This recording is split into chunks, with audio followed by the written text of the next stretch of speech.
ஆறாவது சபை எது? பிலதெல்பியா. ஏழாவது சபை எது? லவோதிக்கேயா. ஒரு சின்ன மிஸ்டேக், சாரி, திருத்திக்கோங்க. 91வது கொஸ்டின், நான்காம் சபை தியத்தீரா. ஐந்தாம் சபை சர்தை சபை. 103வது கொஸ்டின், 91, 103 இந்த 2 கொஸ்டினையும் திருத்திக்கோங்க. நெக்ஸ்ட்டு, உண்மையும் சத்தியமும் உள்ள சாட்சியம் தேவனுடைய சிருஷ்டிக்கு ஆதியமாய் இருக்கிறவர் யார்? ஆமேன் என்பவர்.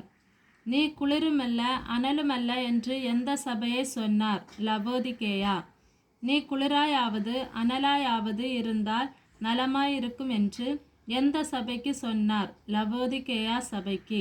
எந்த சபையை என் வாயினின்று வாந்தி பண்ணி போடுவேன் என்றார்? லவோதிக்கேயா சபையை.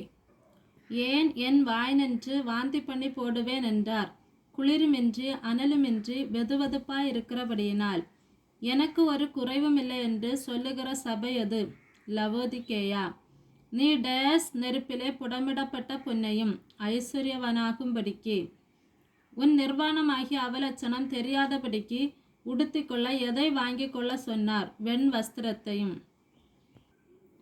நீ பார்வையடையும்படிக்கு உன் கண்களுக்கு எதை போட வேண்டும் என்று ஆலோசனை சொன்னார்? கலிக்கம். யாரை கடிந்து கொண்டு சிட்சிக்கிறேன் என்றார்? நேசிக்கிறவர்களை. எந்த சபையை ஜாக்கிரதையாய் இருந்து மனந்திரும்பு என்றார்? லவோதிக்கேயா. நீ டேஷ் மனந்திரும்பு ஜாக்கிரதையாய் இருந்து. இதோ டேஷ் நின்று தட்டுகிறேன் வாசற்படியில். யாரோட போஜனம் பண்ணுவேன் என்றார்? சத்தத்தை கேட்டு கதவை திறக்கிறவனோடே. யார் என்னுடைய சிங்காசனத்தில் என்னோட கூட உட்காரும்படிக்கு அருள் செய்வேன் என்றார்? ஜெயங்கொள்ளுகிறவன். லவோதிக்கேயா சபை.